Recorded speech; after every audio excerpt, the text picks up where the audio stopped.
Je vous invite à réciter ce psaume avec moi. Psaume 42.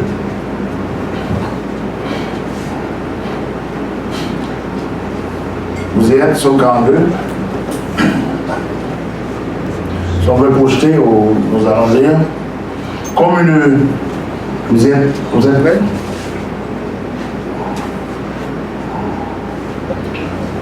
Comme une biche soupire après des courants d'eau, aussi mon âme soupire après toi, ô Dieu. Mon âme a soif de Dieu, du Dieu vivant. Quand irai-je et paraîtrai-je devant la face de Dieu? Mes larmes sont ma nourriture jour et nuit, pendant qu'on me dit sans cesse où est ton Dieu. Je me rappelle avec effusion de cœur quand je marchais entouré et que je m'avançais à sa tête vers la maison de Dieu au milieu des cris de joie et des actions de grâce d'une multitude en fête. Pourquoi t'as-tu mon âme et gémis-tu au-dedans de moi? Espère en Dieu quand je te louerai encore. Il est mon salut et mon Dieu. Mon âme est abattue au-dedans de moi. Aussi c'est à toi que je pense depuis le pays du Jourdain, depuis l'Hermon, depuis la montagne de Mixan. Un flot appelle un autre flot au bruit de tes ondées. Toutes tes vagues et tous tes flots passent sur moi. Le jour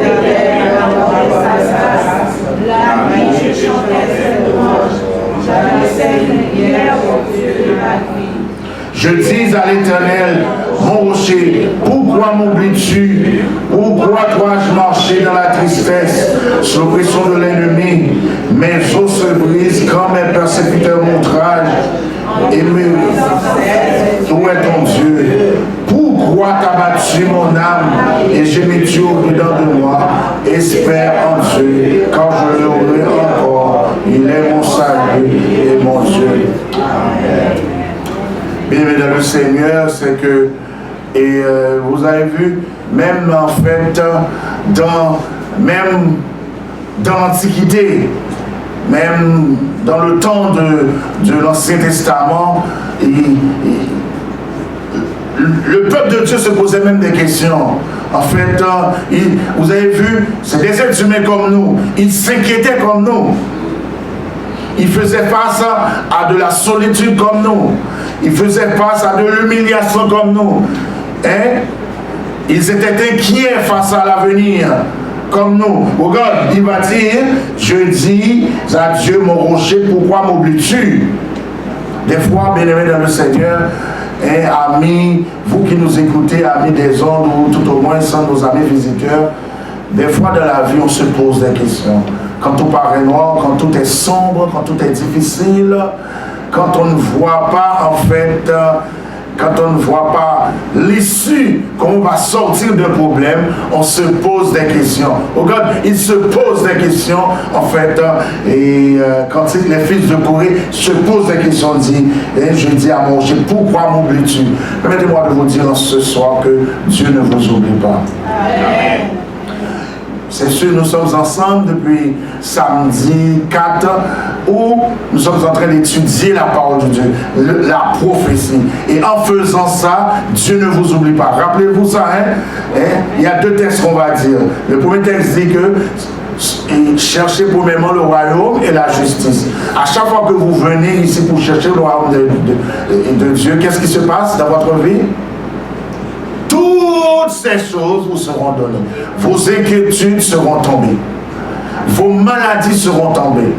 Vos souffrances seront tombées. Vos humiliations seront tombées. Vos chômages seront tombés. Tous vos soucis, il a dit, déchargez-vous de vos soucis sur moi. Et regardez, il dit comme ça, il dit, pourquoi dois-je marcher dans la tristesse sous l'oppression de l'ennemi? On a toujours l'impression que l'ennemi règne. Et comme dit Psaume 92, si l'ennemi, si le méchant croisse comme l'herbe, si tous ceux qui font le mal fleurissent, c'est pour être quoi? Anéanti à jamais. Bien-aimés dans le Seigneur, Et il est dit que là où 2 ou 3 sont unis en mon nom, sont assemblés, je suis au milieu d'eux. Sachez que, rassurez-vous, le fait de venir soir après soir pour étudier la parole de Dieu, rassurez-vous d'une chose, c'est que Dieu, l'éternel Dieu, ne vous a jamais abandonné. Il ne vous abandonnera jamais. Les promesses de Dieu sont certaines et véritables. Dieu nous a donné les psaumes.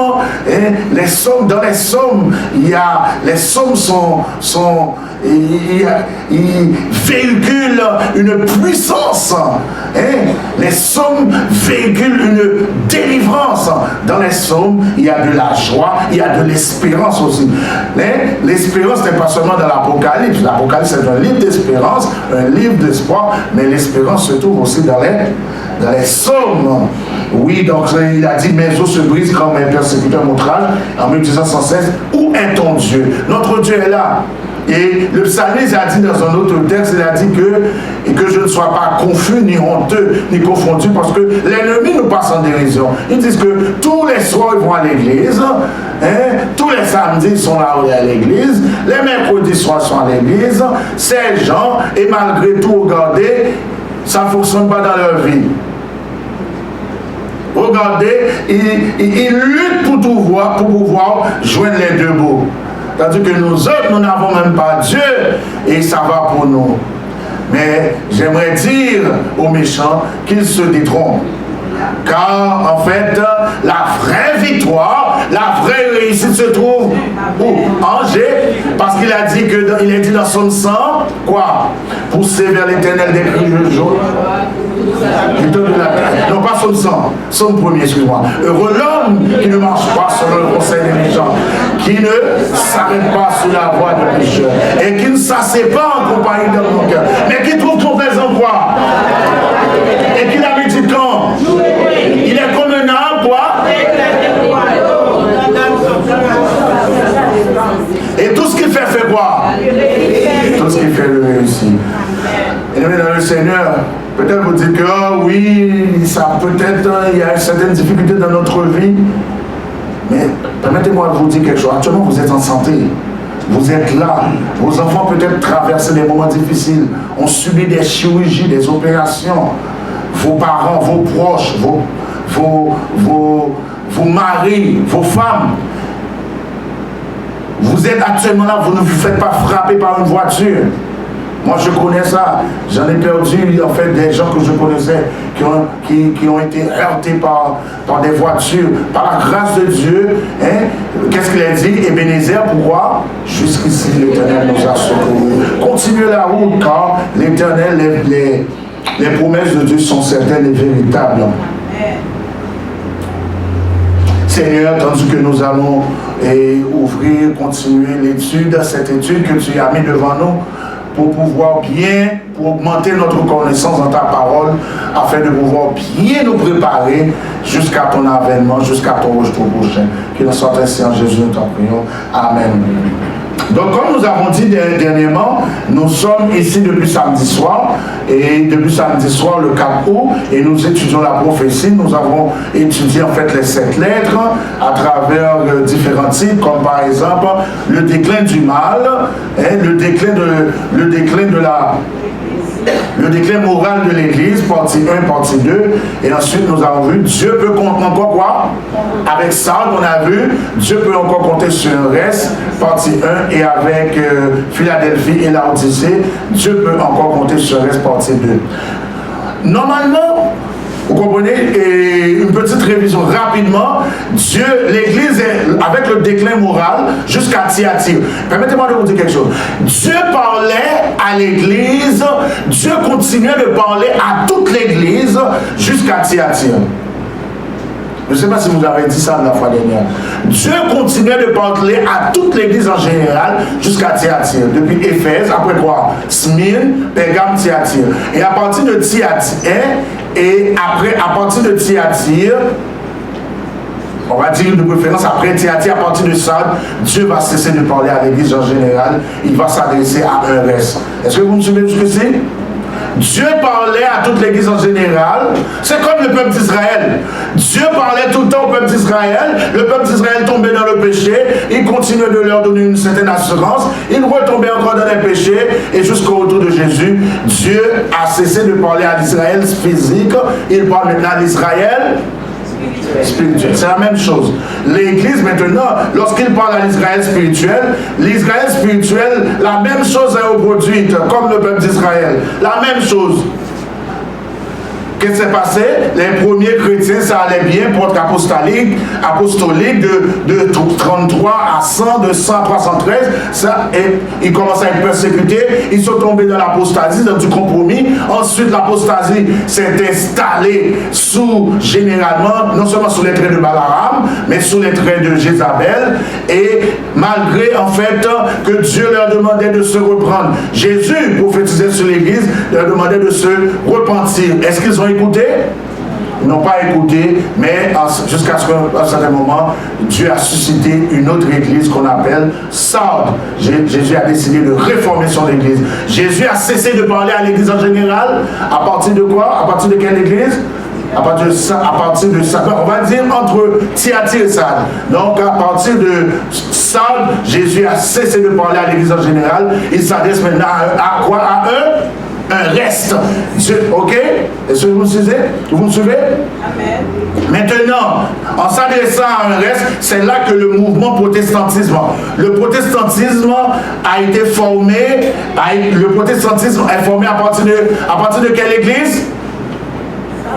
Le protestantisme est formé à partir de Sardes. À partir de 1517, le protestantisme a été formé. Et on a vu, et Dieu pouvait compter sur quelques-uns, il pouvait compter sur Martin Luther, etc. Mais Dieu comptait sur eux pour pouvoir prononcer, pour pouvoir en fait apporter un message. C'était quel message? Hein? Non. Le jugement. Dieu comptait sur Sardes pour pouvoir annoncer son jugement. C'était ça, le message de Sardes. Annoncer le jugement. Mais Sardes s'est arrêté à quel message? La justification par la foi. Bravo. Et ça s'est arrêté. Même Martin Luther, on nous a dit Martin Luther, à un certain moment, il s'est refroidi. À un certain moment, il a dit, vous comprenez, il était catholique, il a dit, je suis allé sur l'autel, je ne suis pas venu avec un texte pour vous, et je suis allé sur l'autel, je reviens de la même façon. Il commençait à dire que mon âme, comme le psalmiste, mon âme est abattue, desséchée. Mais oui, il se sentait découragé. Même Martin Luther, il était découragé à un certain moment. Vous comprenez? Donc, Jésus, parce que pourquoi Sardes a raté sa mission? C'est parce que Sardes s'est politisé comme les autres. Il s'est politisé. Quelle église qui s'est politisée? Il y a deux églises qui se sont politisées. C'était quoi? Oh, vous me suivez? Ok, on va reprendre. Parce que c'est très important pour comprendre toute la suite du reste. Éphèse et Smyrne, qui sont 31 à 100 et 100 à 313, c'est la même église. Ok? C'est la même église qui était persécutée. On l'appelait apostolique au début, après persécutée, parce que la persécution était devenue beaucoup plus forte, plus dure. Mais maintenant, nous tombons dans le Moyen-Âge. À partir de Pergame et Thyatire, c'est la même église, c'est l'église du Moyen-Âge. Pergame et Thyatire, c'est l'église du Moyen-Âge. Et c'est l'église qu'on appelle du compromis. On va appeler ça l'église de l'apostasie. Parce que l'apostasie a commencé quand? En 313, parce que l'église commençait à se mélanger avec la politique. Pourquoi? Parce que Constantin, qui était un empereur romain, il est devenu catholique, il est devenu chrétien. Et puis qu'est-ce qu'il a fait? Il a cessé la persécution des chrétiens. En quelle année il a mis fin à la persécution des chrétiens? Oh, vous ne savez pas, 313. En 313, il a mis fin à la persécution des chrétiens. Et quoi? Et que c'est passé? Et puis, une date que j'aimerais que vous reteniez, en 321, il a mis fin en fait à la sainteté du samedi ou du sabbat, et désormais à partir de 321 tous les gens allaient à l'église le samedi. tous les gens adoraient le sabbat matin. Tous les gens allaient à l'église le samedi depuis l'époque de Jésus jusqu'en 321. C'est dans les livres. Allez consulter les livres. C'est pas moi qui répète ça, c'est dans les livres. Allez consulter les dictionnaires. Tous les gens allaient à l'église depuis le sabbat, depuis l'époque de Jésus jusqu'à 321. 321, ils ont changé ce jour à cause pour attirer les païens qui vénéraient le Dieu du soleil, parce que Sunday veut dire jour du soleil. Les païens allaient à l'église eux-mêmes peut-être ils vénéraient le jour. Ils cessaient toute activité le dimanche pour vénérer le soleil, et pour attirer la faveur des païens, ils ont décidé normalement de changer le samedi. Et désormais, beaucoup de gens se sont mis à aller à l'église le dimanche. Dans le temps, on n'allait pas à l'église le dimanche, c'était le samedi.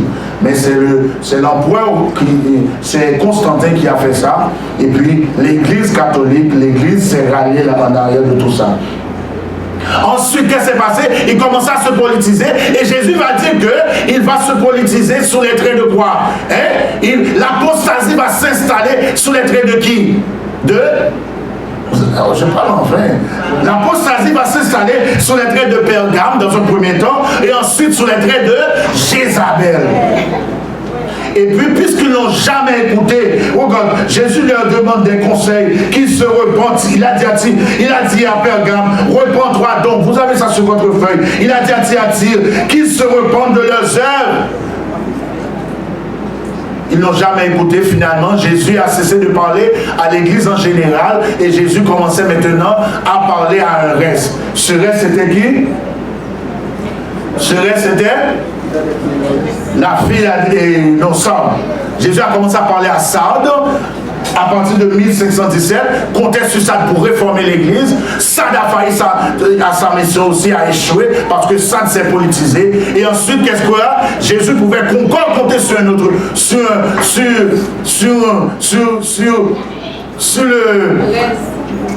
le reste encore, on pourrait dire ça, en fait, sur ce reste qui va réformer, en fait, le protestantisme. Ou tout au moins, on va dire que, comme je l'avais dit hier, Philadelphie, c'est la réforme de la réforme. Ou peut-être c'est l'église du réveil. Je vous l'ai mis dans votre feuille. C'est l'église du réveil qui était venue pour réformer le protestantisme, parce que le protestantisme s'est politisé. Effectivement, on l'a vu hier soir, ils propageaient, ils étudiaient partout dans le monde, que ce soit en Amérique du Nord, que ce soit en France, que ce soit partout en Afrique, on étudiait l'esprit de prophétie. Et à partir de Philadelphie, Dieu a suscité, Philadelphie, c'est la même église. Philadelphie et Laodicée, c'est la même église. Philadelphie et Laodicée, ce qu'on appelle, c'est un mouvement de réveil. Philadelphie et Laodicée, c'est constitue un mouvement de réveil, ou tout au moins c'est un mouvement prophétique. Vous voyez? Est-ce que vous me suivez? Donc, j'ai fait cette petite révision pour vous aider. Mouvement de réveil et mouvement prophétique. Et nous autres, nous vivons à quelle époque? À l'époque de Laodicée. C'est parce que Laodicée a commencé à quelle année? De 1844 jusqu'à la fin. Ok? 1844, il y a eu un événement. C'était quel événement?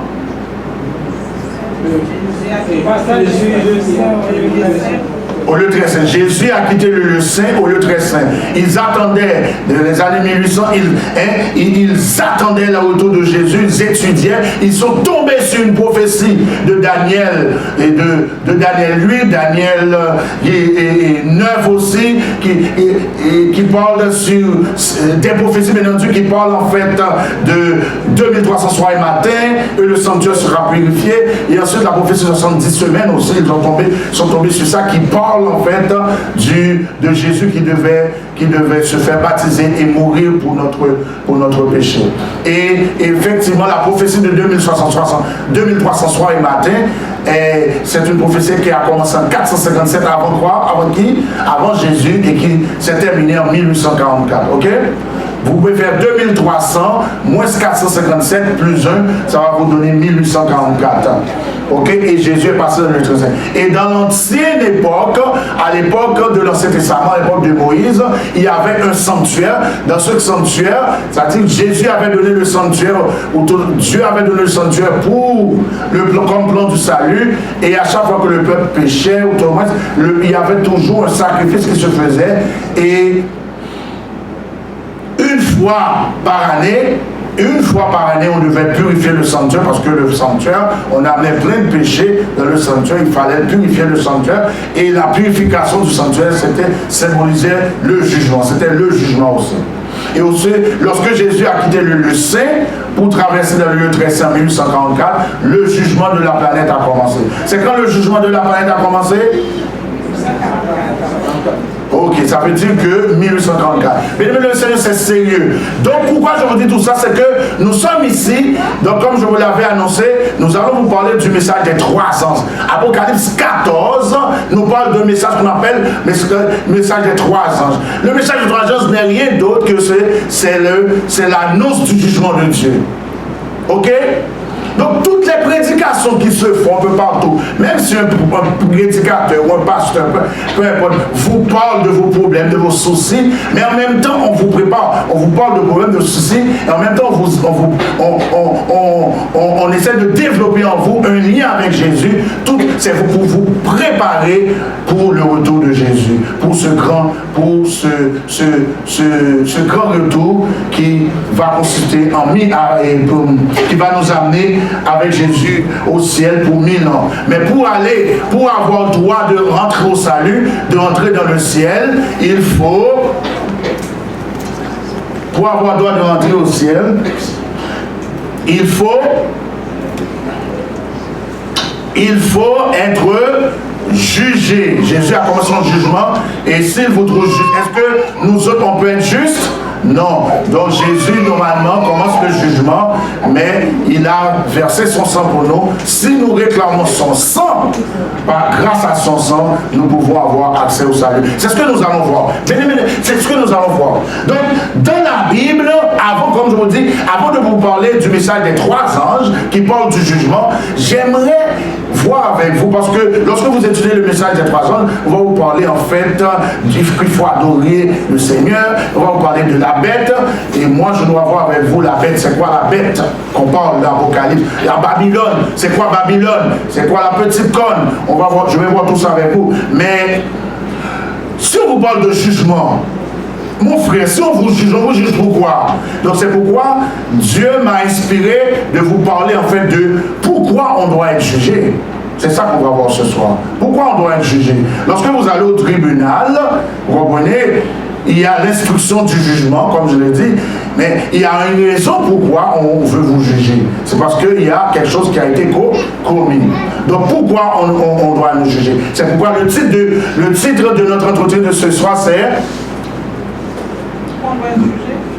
Hein? Quoi? Non.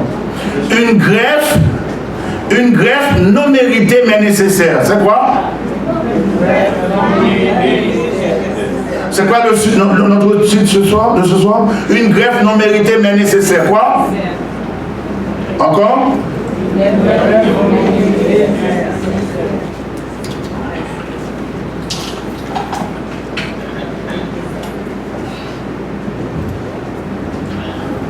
Il y a trois grands événements qui traversent toute la Bible. Comme je vous dis, le jugement traverse toute la Bible. Il y a trois grands événements qui traversent toute la Bible. Write it down et écrivez-le. Je parle en anglais. Écrivez-le. Il y a trois grands événements qui parcourent toute la Bible.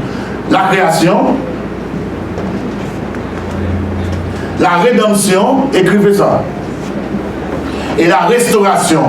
Qu'est-ce que j'ai dit? Il y a trois grands événements qui parcourent toute la Bible. La création, la rédemption et la restauration. La Bible nous dit que après avoir créé le monde, Dieu a créé le monde en 6 jours. Ok, 7e jour, c'est reposé. Et la parole de Dieu de nous dire qu'après avoir créé le monde, Dieu a tout créé. Et le 6e jour, il a créé un être important. C'était qui? L'homme. Dieu a créé l'homme en 6 jours.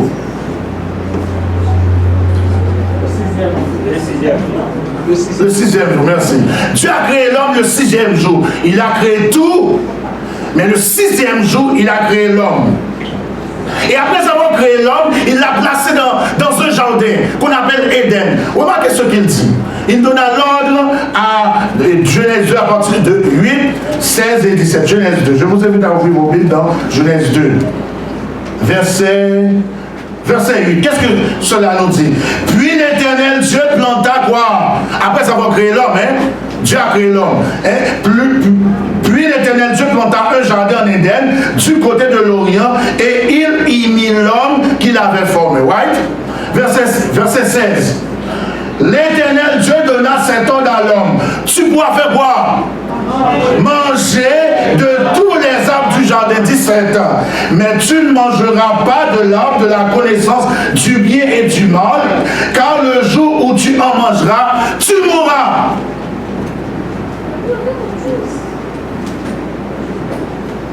Rappelez-vous, j'ose croire que vous connaissez vos Bibles, on n'aura pas le temps de tout lire, mais rappelez-vous, mais je peux faire un résumé pour vous. Après avoir tout créé, Dieu, à chaque fois qu'il finit de créer quelque chose, il dit que tout est bon. Donc maintenant, si Dieu crée l'homme bon, après avoir créé l'homme est parfait, n'est-ce pas? Il crée l'homme parfait. Mais remarquez ce qui suit. Après avoir créé l'homme, il le place dans un jardin. Ensuite, il dit que tu peux manger tous les arbres qui se trouvent dans le jardin. Mais quant à l'arbre de la connaissance du bien et du mal, le jour où tu en mangeras, tu mourras. En d'autres mots, l'homme n'a même pas encore péché. L'homme est parfait. L'homme ne connaît même pas le mal. Et Dieu prononce une parole déjà de jugement sur l'homme, sous forme d'avertissement. C'est drôle, hein? Dieu prononce une parole de jugement sous forme d'avertissement alors que l'homme est parfait. Tandis que l'homme est parfait, Dieu lui dit que tu pourras manger de tout, mais quant à cet arbre, le jour où tu en mangeras, tu mourras. En d'autres termes, malgré que l'homme n'a pas encore péché, Dieu lui dit, en avertissant l'homme, le jour où tu manges cet arbre, tu t'associes à un jugement qui sera terrible sur toi. Mais ce jugement, c'est quoi? C'est un jugement qui est antérieur même à la création. Tu t'associes, le jour où tu en manges, tu t'associes à une rébellion qui est antérieure à la création. Le jour où tu en mangeras, tu mourras. Et ce qui paraît curieux, c'est que Jésus dit, Dieu dit, le jour où tu en mangeras, tu meurs. Tu meurs.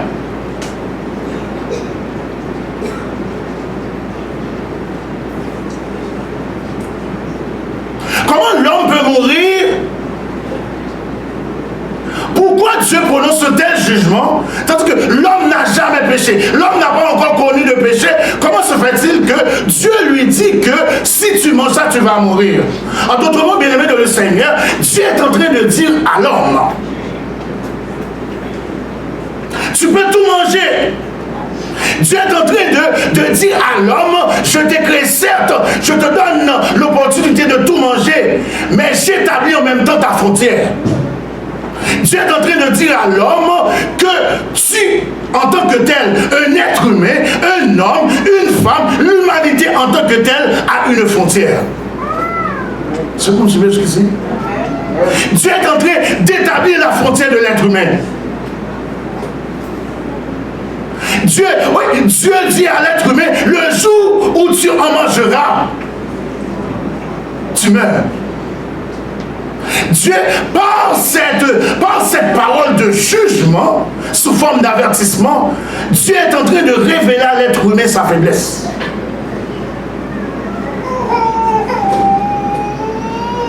La seule et unique condition pour rester en vie, c'est de respecter cette limite. Monsieur Père, mais c'est clair, il dit que le jour où tu en mangeras, tu mourras. Effectivement, bien-aimé dans le Seigneur, vous allez remarquer ça, nous allons lire tout à l'heure. L'homme, effectivement, va tomber. L'homme va chuter.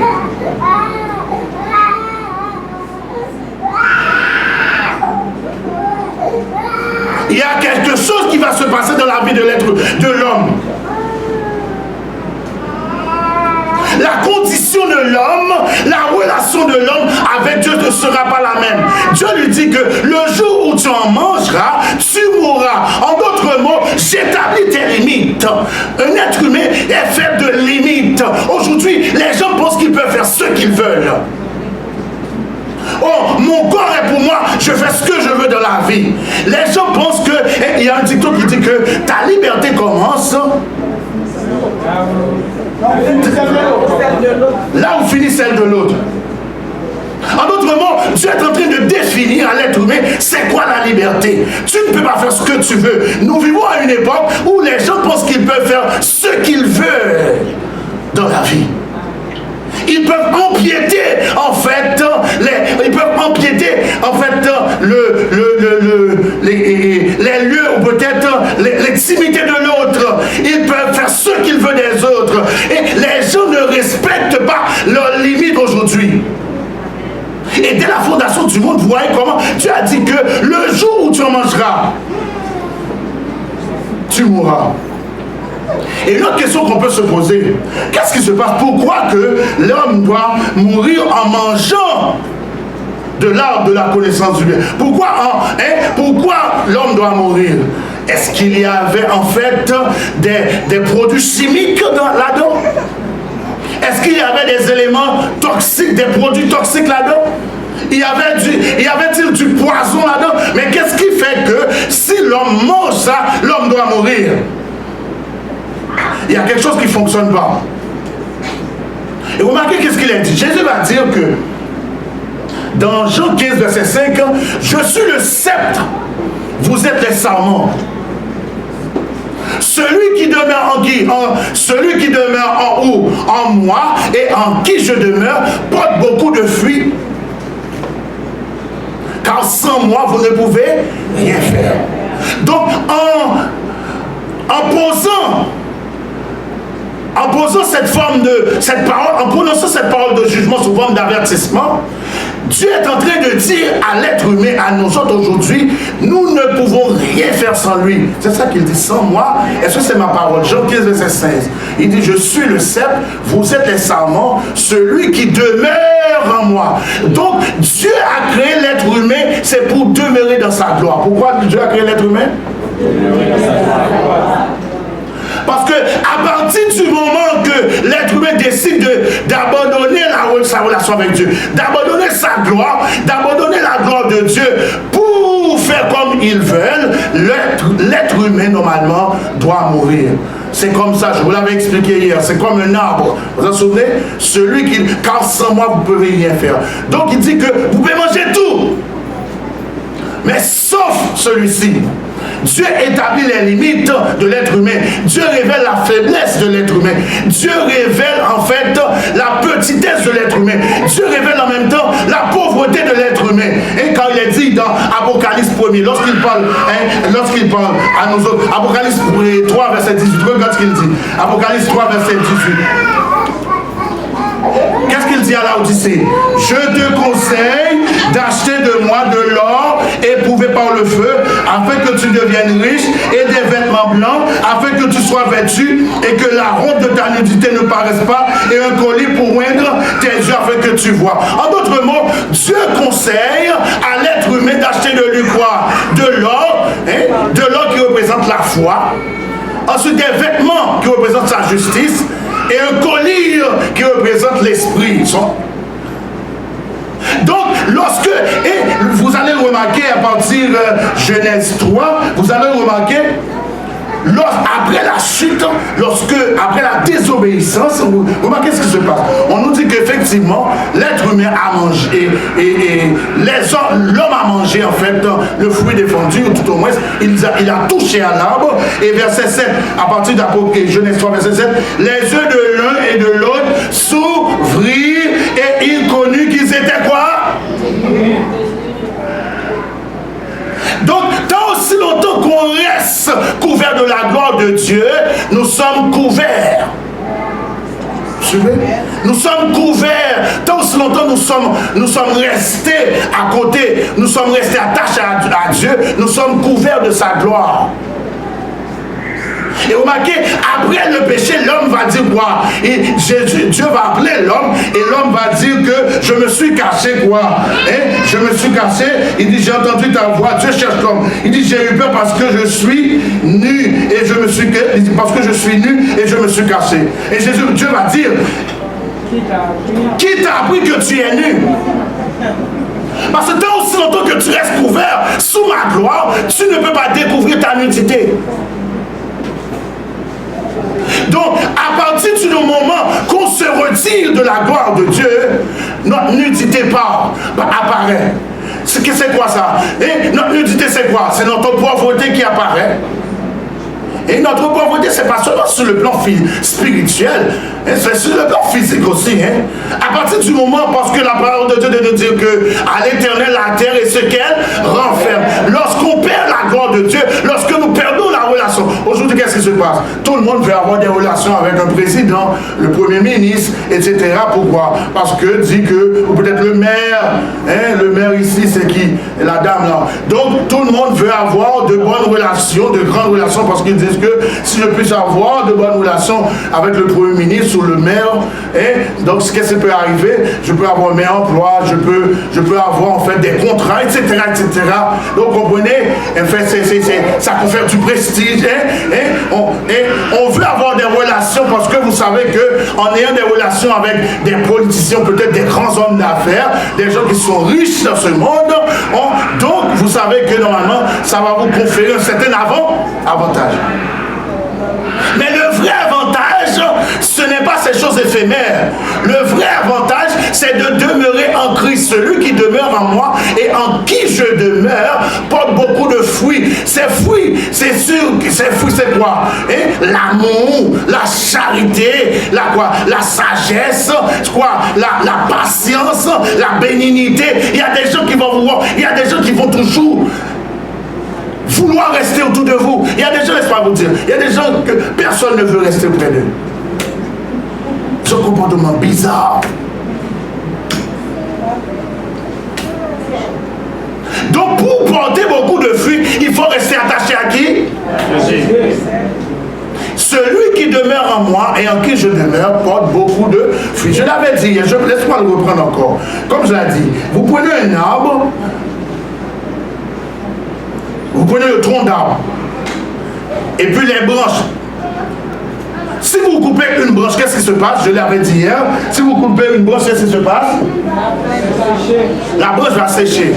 Mais pour que la branche puisse vivre, comme Jésus a dit, sur le ciel vous êtes récemment, celui qui demeure en moi et en qui je demeure. Ok? Donc, remarquez bien, c'est clair, hein? La branche demeure au tronc. Et la branche est liée au tronc, mais le tronc est lié à la branche aussi. Il y a une relation connexion qui se... Ouais, c'est ça qui se... C'est réel, hein? Si vous coupez une branche, la branche peut mourir. Mais qu'est-ce qui se passe? Mais on m'a dit que effectivement en botanie ou peut-être en agronomie, ça se fait. On peut greffer, on fait ça. On peut prendre la branche, on greffe la branche sur le tronc. Et la branche va continuer de vivre. Et c'est pourquoi je donne ce titre aujourd'hui, nous allons le comprendre un petit peu plus tard. C'est ça, hein? Et nous autres, il y a un personnage. Lorsque nous sommes détachés, qu'est-ce qui s'est passé? Remarquez, Dieu a dit que le jour où tu en mangeras, et effectivement, regardez ce qui s'est passé. Est-ce que c'était du poison? Et c'était un produit toxique? Non, parce que remarquez, après la chute de l'être humain, l'homme continue de vivre encore, au point que Jésus va dire que Dieu va intervenir, il va le punir, etc. Il va punir la femme, il va punir en fait l'homme, il va punir le serpent qui était introduit, qui a occasionné cette chute, mais l'homme continuait de vivre. Mais lorsque Dieu a dit le jour où tu mangeras, tu mourras, c'était quelle mort qu'il parlait? C'est quoi la mort spirituelle dans ce sens? C'est la séparation avec Jésus.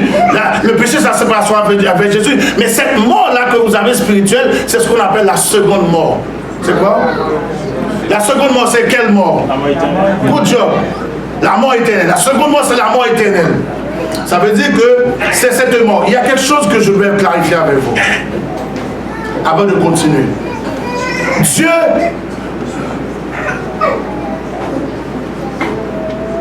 Dieu a créé l'enfer pour détruire le péché. Qu'est-ce que j'ai dit? Écrivez ça. Dieu a créé l'enfer pour détruire le péché. Mais Dieu n'a pas créé l'enfer. Il ne l'a pas créé pour détruire l'homme. Qu'est-ce que j'ai dit? Dieu a créé l'enfer pour détruire le péché et non l'homme. Ou tout au moins, Dieu a créé l'enfer pour détruire le péché, mais il ne l'a pas créé pour détruire l'homme. Vous saisissez? Pourquoi? Parce qu'il a dit que, car Dieu a fait quoi? A tant aimé le monde. Qu'il a fait quoi?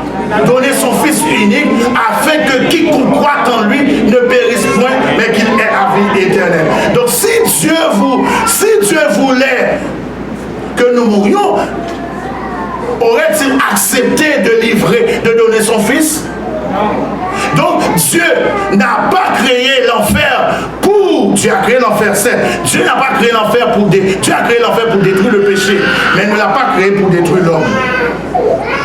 Donc comme nous pouvons remarquer ici, l'être humain, tout au moins l'homme, s'est séparé de Dieu.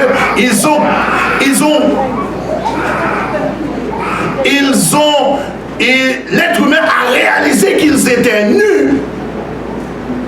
Jésus l'a dit dans l'Apocalypse. Hein? Tu es nu. Donc, en se séparant de Dieu, en ne respectant pas l'ordre, ou tout au moins cette parole de jugement qui a été sous forme d'avertissement, l'homme s'est séparé de Dieu. Et c'est ce qu'on appelle le péché. C'est ce qu'on appelle le mal.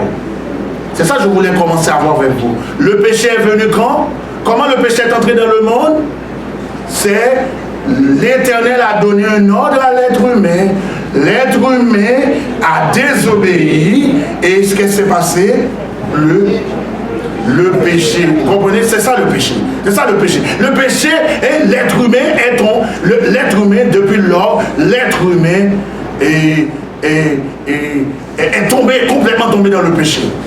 Donc le péché, comme je vous l'avais dit hier, c'est la séparation avec Dieu. C'est ça le péché.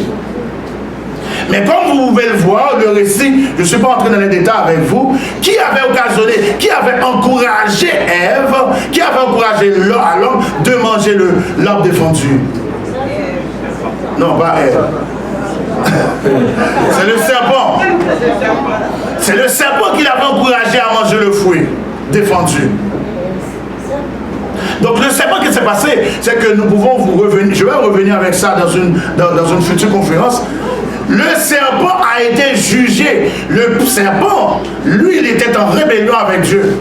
Et qu'est-ce qu'il a passé? Lui, Dieu venait de créer la terre bien et parfaite. L'homme est parfait et lui s'est introduit. Il dit qu'il ne peut pas rester seul. Il va essayer en fait d'inciter l'homme à pécher. Il s'est séparé. Parce que pourquoi? Satan s'est séparé peut-être de Lucifer, le diable, le serpent. Quand on parle du serpent, normalement c'est le dragon. Dans la Bible, quand on parle de dragon, le dragon c'est le serpent. Ou peut-être Lucifer. Le dragon c'est le serpent, Lucifer ou le diable, l'ennemi, l'accusateur. Vous comprenez, plusieurs noms. Lui, qu'est-ce qu'il fait? Il a utilisé quel corps? Vous vous souvenez, on avait vu ça dernièrement. On a dit que, selon l'apôtre Paul, nous sommes formés, que l'esprit, l'âme et le corps, vous comprenez? Nous sommes formés de 3 parties, l'être humain. Un corps plus esprit égale âme vivante. Vous comprenez? Un être humain est formé de quoi? Un corps plus un esprit et âme vivante. Nous l'avons étudié dernièrement, je ne vais pas retourner là-dessus. Donc, nous autres, qu'est-ce qui s'est passé? Le diable, pour fonctionner dans le monde, il a toujours besoin de quoi?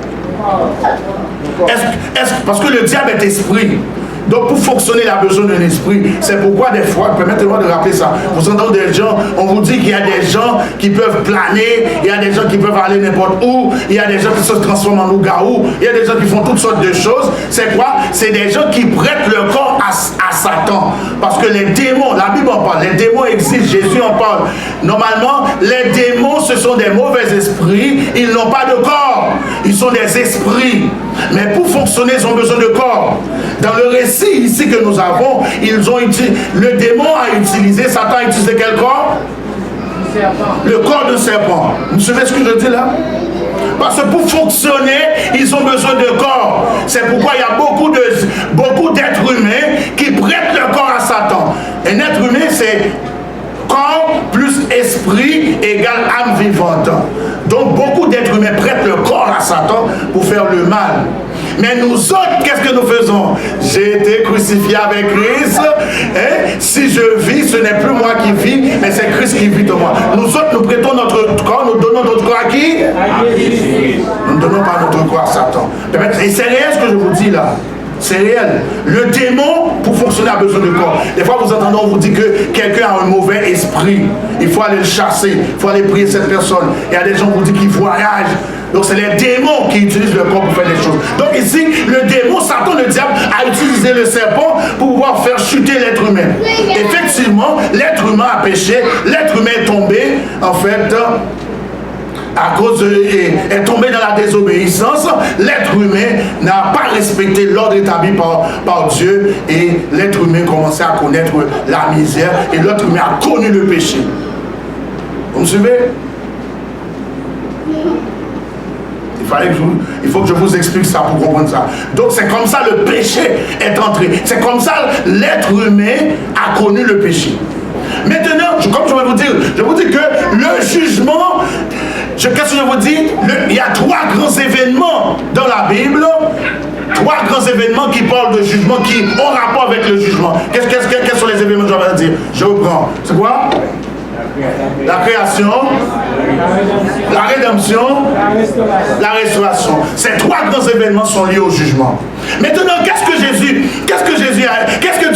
a dit? Dieu est venu, Dieu était venu, l'Éternel a dit à l'homme, pourquoi tu as fait ça? Il a accusé la femme, vous comprenez? C'est toujours comme ça, on accuse toujours l'autre. C'est pas tout comme ça. Au travail, personne ne veut accepter sa faute. Personne ne veut accepter pas sa faute. Dans un couple, ou peut-être pas n'importe où, personne ne veut accepter sa faute. Oh, c'est ma femme, c'est mon mari, c'est mes enfants, c'est le patron, c'est les employés, vous comprenez?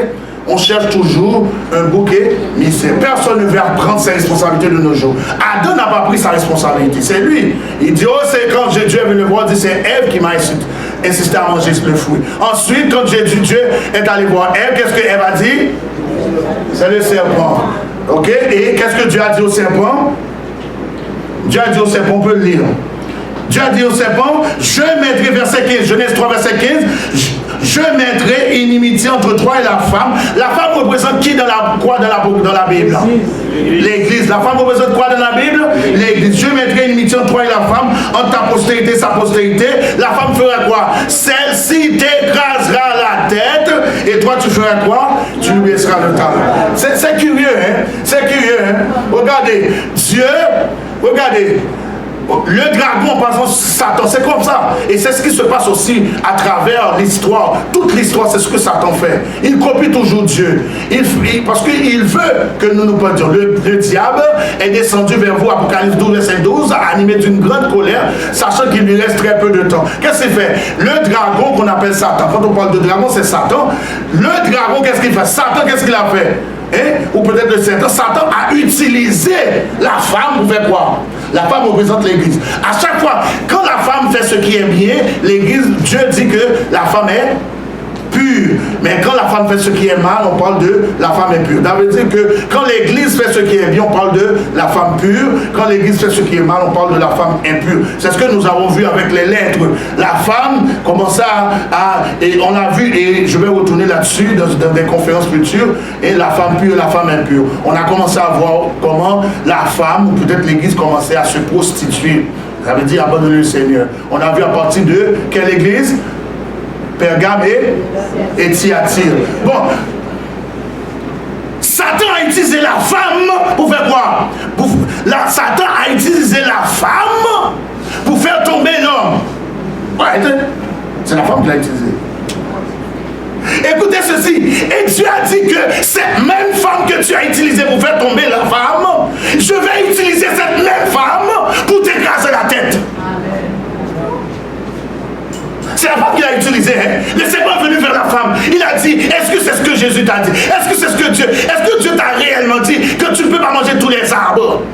Il a utilisé la femme pour faire tomber l'homme dans le péché, et Dieu a dit, cette même femme que tu as utilisée, en d'autres mots, Satan a utilisé l'église pour faire tomber l'homme. Il dit que cette même femme que tu as utilisée pour faire tomber l'homme, je vais utiliser la femme pour t'écraser la tête.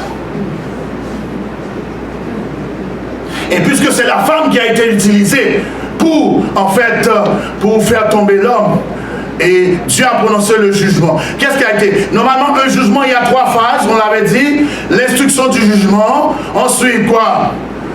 Le verdict et l'exécution. Donc, normalement, après le péché de l'être humain, qu'est-ce qui s'est passé? Dieu s'est présenté dans le jardin pour s'instruire de quoi? Pour s'instruire du jugement, pour s'instruire de l'affaire. Et il a dit quoi? Où est l'homme? Il a appelé l'homme. L'homme a dit, j'ai entendu ton nom, et voilà, je me suis caché parce que je suis nu.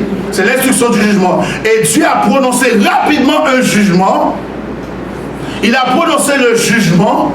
Le jugement sur qui? Remarquez, regardez ce qui s'est passé.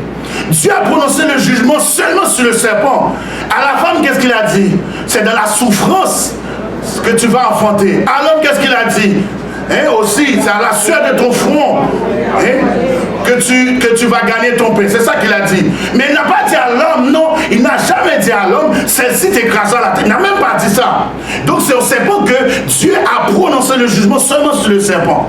Ce qu'on dit là, c'est très profond. J'admets que c'est profond, mais suivez-moi. Par la grâce de Dieu, le Saint-Esprit, vous allez comprendre. Dieu a prononcé le jugement sur le serpent. Il n'a pas prononcé le jugement ni sur la femme, malgré qu'il avait dit à la femme, le jour où tu en mangeras, tu mourras.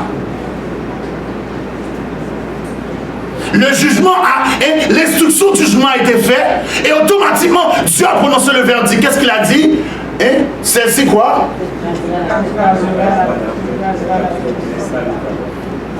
Maintenant, c'est quand le verdict sera prononcé pour le serpent? C'est quand le verdict sera prononcé? Quoi? Non, oh non, pour le serpent. À la croix. À la croix. Bravo frère Jackson. À la croix. Donc ça veut dire que à la croix, le verdict a été prononcé parce que un jugement a 3 phases. Il y a l'instruction du jugement parce que le juge doit savoir ce qui s'est passé. Ensuite, il y a ce qu'on appelle le verdict et l'exécution. Donc Satan avait jusqu'à l'arrivée de Jésus. Satan avait jusqu'à la naissance, vous pouvez même pas la naissance. Satan avait jusqu'à la mort de Jésus pour se repentir. Vous savez ça? Il avait jusqu'à la mort de Jésus pour se repentir. Donc, c'est pourquoi il essayait de tout faire. Il est passé, Satan est passé, et il a utilisé Hérode, il a utilisé plein de personnes pour tuer Jésus parce qu'il sait que, normalement, son jour, son verdict était prêt. Regardez l'orgueil de Satan. Au lieu de se repentir, il laissait son orgueil l'envahir. Et le verdict a été prononcé à la mort de Jésus. Et maintenant, qu'est-ce qui s'est passé? Jésus, qu'est-ce qu'il a fait? Jésus a prononcé le jugement sur le serpent. Il a prononcé le verdict sur le serpent, mais pas sur l'homme. Il dit à l'homme, je vais prendre ta place.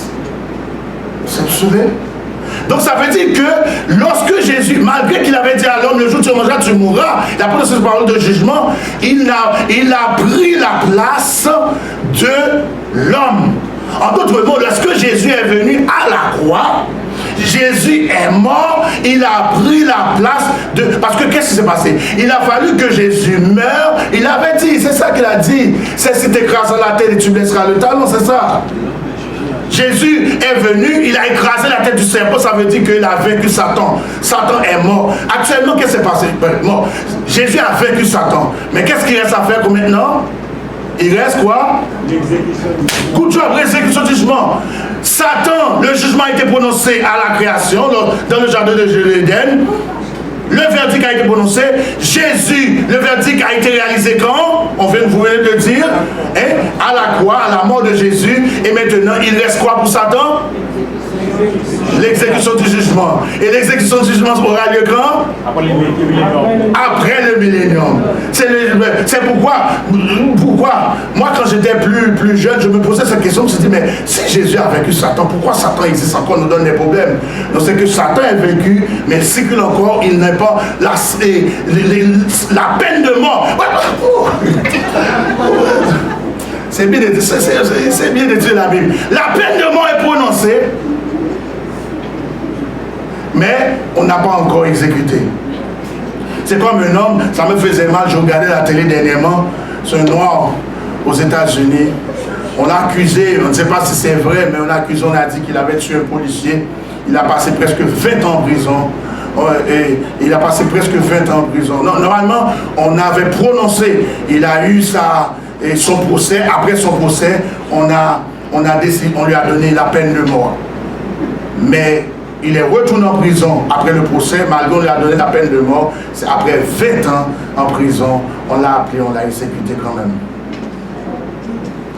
Ça me faisait mal quand je voyais beaucoup de gens se sont allés pour dire que le monsieur, il n'a pas fait ça vraiment, on ne sait pas, c'est vrai, c'est juste quelqu'un qui a dit c'est lui qui a tué le policier, c'est un noir, on a dit c'est lui qui a tué un policier blanc, vous comprenez? Donc on a décidé de l'exécuter. Et c'est ça. Donc pendant 20 ans, est-ce que son verdict a été prononcé? Oui, mais normalement, il a passé 20 ans avant l'exécution du jugement. L'exécution du jugement. C'est la même pour Satan. Satan, depuis la mort de Christ, son verdict a été prononcé, il attend sa sentence. Quelle peine qui a été prononcée pour Satan? La peine de mort. Donc nous autres, regardez, comme je viens de le dire, l'être humain était parfait. Dieu venait tout juste de créer l'être humain. L'être humain est parfait et une peine de mort planait sur la tête de l'être humain. C'est ça, hein? Et sœur Joseph, je suis un homme pur, parfait, et une peine de mort. La peine de mort planait sur l'être humain dans le jardin. Il dit que le jour où tu mangeras, tu mourras. Ça veut dire que je suis parfait et une peine de mort plane sur ma tête. Et Jésus a pris cette peine de mort à la croix. Et qu'est-ce qui s'est passé? Effectivement, il a écrasé la tête du serpent, il a pris la place de l'homme. Et maintenant, qu'est-ce qui s'est passé? L'homme a un choix. Ce que je dis là, c'est très profond. J'admets c'est profond, mais c'est essentiel. C'est profond, c'est clair aussi. Je sais que c'est un petit peu complexe, mais c'est profond, c'est clair. Maintenant, l'homme a un choix. Il y a un jugement. Il y a 3 événements, je vous dis. Il y a le jugement quoi? Il y a 3 grands événements dans la Bible. La création, la rédemption et la restauration. Maintenant, l'homme a un choix. L'homme a un choix. Parce que à la création, le jugement a été prononcé sur qui?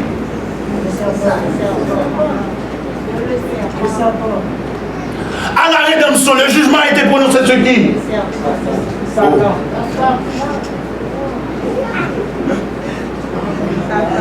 Non, à la rédemption, le jugement a été prononcé sur Jésus. À la création, le jugement a été prononcé sur l'homme, sur Satan. À la rédemption, le jugement a été prononcé sur Jésus. C'est pourquoi Jésus, il est mort effectivement, il a pris tous les péchés de l'être humain, parce qu'il a pris la place de l'être humain qui devait mourir aussi. Parce que l'être humain devait mourir avec Satan. Parce qu'il a dit, le jour où tu en mangeras, tu mourras. Ça veut dire que tu t'attaches à un jugement qui est antérieur à la création, une rébellion, qui est Satan qui avait rébellé. Il dit que le jour où tu en mangeras, tu mourras. Normalement, à la croix, l'être humain devait mourir aussi. Et ou peut-être à la venue, à la naissance de Jésus.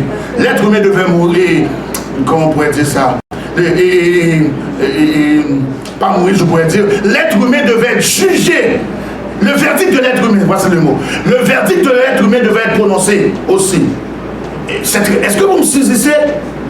Donc, Dieu a pris la place de l'être humain, il a écrasé la tête du serpent, Dieu est mort, il a écrasé la tête de Satan, il est mort et il est sorti vainqueur. Pourquoi? Il est sorti. La mort l'a relâché parce qu'il n'a jamais péché. Dieu est descendu dans la mort, mais la mort ne pouvait pas le retenir parce qu'il n'a jamais péché. Et la mort a dit, tu peux partir parce que je ne peux pas te retenir. Tu n'as jamais péché. Parce que pour que la mort puisse retenir quelqu'un, il faut que tu aies péché. Il faut que quelqu'un ait commis un péché. Dieu n'a jamais commis péché, la mort l'a relâché. Et c'est comme ça, Dieu a vaincu le serpent. Et maintenant, l'être humain a deux choix. On choisit le jugement de la création qui a été prononcé sur le serpent, ou choisit le jugement de la rédemption qui a été prononcé sur Jésus. Et c'est ce que, et comme ça, nous allons tomber dans la phase de la rédemption. Est-ce que vous me souvenez de ce que je dis? Dans la phase de la restauration.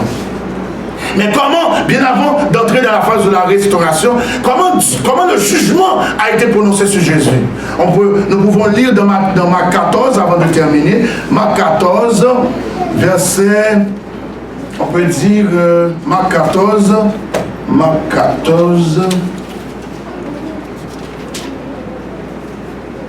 bon, verset 55 à 65, Marc 14, 55, 65. Bon, on n'a pas besoin de tout lire. On va besoin de tout lire. Je vais faire un petit résumé pour vous. On nous dit que, qu'est-ce qui s'est passé?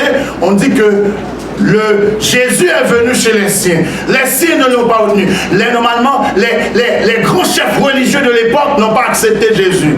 Ils ont décidé de mettre à mort Jésus. Ils sont même arrivés à prononcer un procès qui était complètement illégal, qui était complètement faux. Le procès de Jésus était illégal. Pourquoi? Parce que Jésus, la présence de Jésus sur la terre constituait une sorte de menace pour eux, parce qu'eux-mêmes, ils ne réglaient rien. Jésus a dit, vous êtes tous des tombeaux blanchis. Ils ne faisaient rien. Les chefs religieux de l'époque, les sacrificateurs, les scribes, les anciens de l'époque, c'est eux qui ont mis à mort Jésus. C'est eux qui ont monté, en fait, l'arrestation de Jésus. Et on nous dit que Jésus a été arrêté de nuit. Ce qui est complètement illégal. Et les membres du Sanhédrin se sont réunis. Et effectivement, on a vu à travers Caïphe, le souverain sacrificateur, et il a prononcé des jugements sur... Il a essayé en fait de voir comment il peut en fait imposer sur Jésus une peine de mort. Parce qu'ils veulent la mort de Jésus, parce que la présence de Jésus dérange. Donc, selon la loi juive, qu'est-ce qui s'est passé? À cette époque, le peuple juif était sous l'emprise du royaume romain, et c'était sous l'emprise romaine, et les Romains leur laissaient en fait juger leur peuple selon leur loi. Mais tout simplement, il n'avait pas le droit, en fait, d'exécuter, au fait, de mettre à mort quelqu'un. Regardez ce qu'ils ont dit, rapidement. On dit qu'ils sont allés, ils ont pris Jésus, les soldats conduisent Jésus dans l'intérieur de la cour, c'est-à-dire dans le prétoire, et lorsqu'ils ont arrêté Jésus, en fait, ils ont amené le Sanhédrin, le sacrificateur l'a condamné, et maintenant, qu'est-ce qu'ils ont fait? Mais permettez-moi laissez-moi reprendre ça pour vous. Selon la loi juive, pour condamner quelqu'un, ça prend au moins 2 témoins. Mais eux-mêmes, qu'est-ce que c'est fait? Ça prend au moins 2 témoins et leurs paroles doivent concorder. Vous pouvez lire ça dans Deutéronome 15, 19, verset 15 ans. Ça prend au moins 2 témoins et leurs paroles doivent concorder. Effectivement, des témoins sont venus, leurs paroles ne concordaient pas. Regardez, leurs paroles ne concordaient pas. Et regardez, ils ont dit, ils forcèrent... ok, les principaux sacrificateurs et tout le Sanhédrin cherchaient un témoignage contre Jésus. Nous sommes 14, verset 53. Marc 14, verset 53. Les principaux sacrificateurs et tout le Sanhédrin cherchaient un témoignage contre Jésus pour le faire mourir, et ils n'en trouvaient point. Car plusieurs rendaient de faux témoignages contre lui, mais les témoignages ne concordaient pas. Ensuite, verset 57, Apocalypse 14 et Marc 14, verset 57. Quelques-uns se levèrent et portaient un faux témoignage contre lui, disaient, nous l'avons entendu dire, je détruirai ce temple fait de main d'homme, et en 3 jours je bâtirai un autre qui ne sera pas fait de main d'homme. Donc c'est les témoignages, c'est le seul témoignage qui prouvait au moins qui concordait, au moins que 2 personnes disaient qu'ils concordaient. Et malgré ça, ce témoignage était un peu faible selon la loi juive. Ils vont le souverain sacrificateur, qu'est-ce qu'il va faire lui? Il dit, malgré tout ce témoignage, on a dit que Jésus gardait le silence.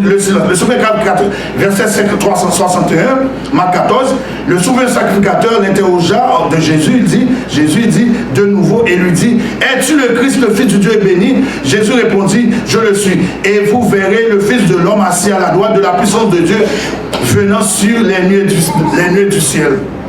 Et le souverain sacrificateur, verset 63, dit, alors le souverain sacrificateur déchira ses vêtements et dit, qu'avons-nous encore besoin de témoins? Vous avez entendu le blasphème, que vous ensemble tous le condamnèrent comme méritant la mort. Donc ils ont décidé de condamner Jésus sur, non seulement ils ont trouvé des témoins qui disent que Jésus, il a dit qu'il va détruire le temple et le construire en 3 jours. Effectivement, ils ont dit que Jésus blasphémait parce qu'il s'est fait passer pour le Messie. Les disciples refusaient, les chefs religieux de l'époque refusaient d'admettre Jésus comme Messie. Et ensuite, ils l'ont condamné, ils l'ont amené devant Pilate. Et Pilate, malgré tout ce qui s'est passé, on nous dit que Pilate il verra rien de mal en Jésus. Rien qu'on puisse, en fait, il n'y a aucune chose qu'on peut porter sur Jésus. Il n'y a rien qu'il a fait qui mérite la mort. Et malgré tout, Pilate va accepter, regardez, Pilate va accepter le condamné, regardez ce qu'on dit, ils ont dit, les soldats, verset 16, Marc 15, verset 16, les soldats conduisirent Jésus dans l'intérieur de la cour, c'est-à-dire dans le prétoire, et ils assemblèrent toute la cohorte. Ok, Pilate, normalement, a porté son jugement, et ils ont décidé de condamner Jésus. Malgré que Jésus n'avait rien fait, et il l'avait vu. Et on a amené Jésus pour être fouetté. Verset 17, Marc 15, verset 17, il est revêtu de pourpre, et permettez-moi de vous lire. Pourquoi je vous dis tout ça? C'est vous dire que Dieu, à la création, nous avons péché. Et nous avons péché, Dieu a porté un jugement. Dieu a prononcé le jugement dans le condamnation sur Satan, la création. Et maintenant, Jésus, nous allons voir ici, comme je le dis là, à la rédemption, Jésus, lorsqu'il est venu, Jésus va prendre notre place. C'est ça que je suis en train de vous expliquer là. Il va mourir à notre place. Et regardez ce qu'on va lui faire. Il le revêtit de pourpre et posait sur sa tête une couronne d'épines. Verset 17, marqué verset 17, qu'il avait tressé. Pourquoi? C'est pour vous sauver. Oui, pour vous sauver, pour me sauver. Et ils se mirent à le saluer. Salut, roi des Juifs.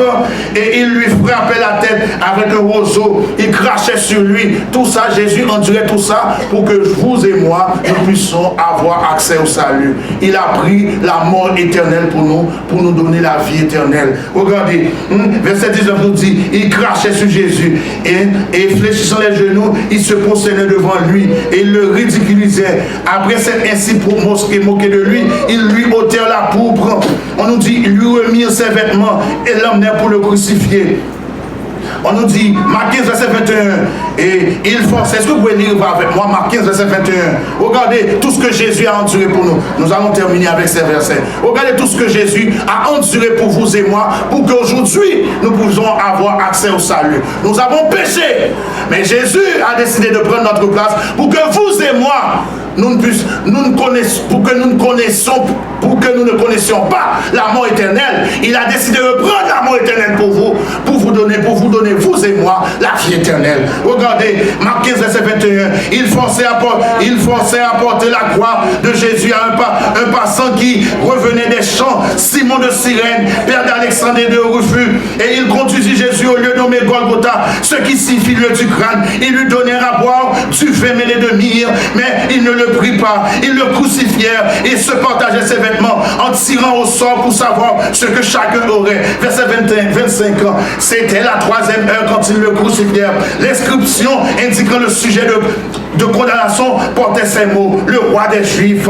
Verset 27, ils crucifièrent avec lui 2 brigands, l'un à droite, l'autre à gauche. Ainsi fut accompli ce que dit l'Écriture. Il a été mis au nombre des malfaiteurs. Verset 29, les passants l'injuriaient. Jésus a enduré tout ça pour vous et moi et secouait la tête en disant, hey, toi qui détruis le temple, petit détruiseur de temple, et qui le rebâtit en 3 jours, sauve-toi toi-même en descendant de la croix. Les principaux sacrificateurs aussi, avec les scribes, ils se moquaient entre eux et disaient, il a sauvé les autres et il ne peut pas se sauver lui-même. Verset 32, que le Christ, le roi d'Israël, descende maintenant de la croix, afin que nous voyons et que nous croyons ceux qui étaient crucifiés avec lui.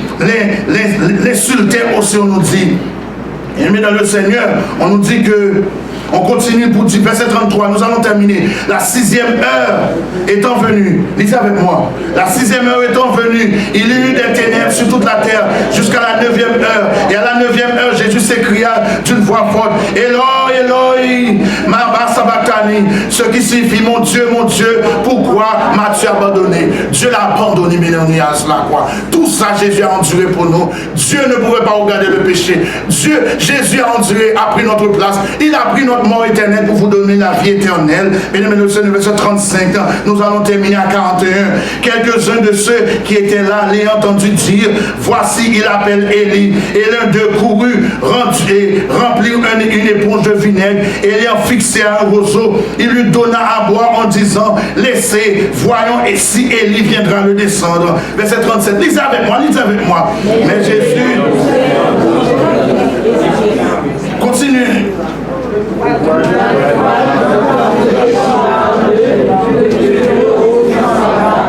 39.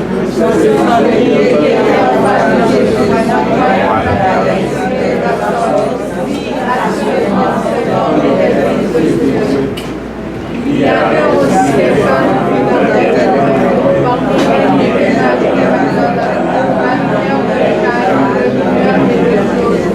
et on s'arrête à 41. Qu'est-ce qu'il dit 41?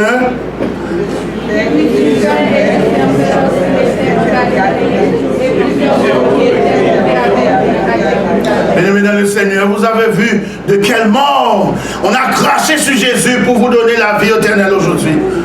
Jésus a accepté la souffrance, il a accepté l'humiliation, on l'a conduisit, on l'a humilié, le Père Céleste, celui qui a créé l'humanité, tout ça pour que vous et moi, nous capables aujourd'hui à faire grand pampan sur le monde.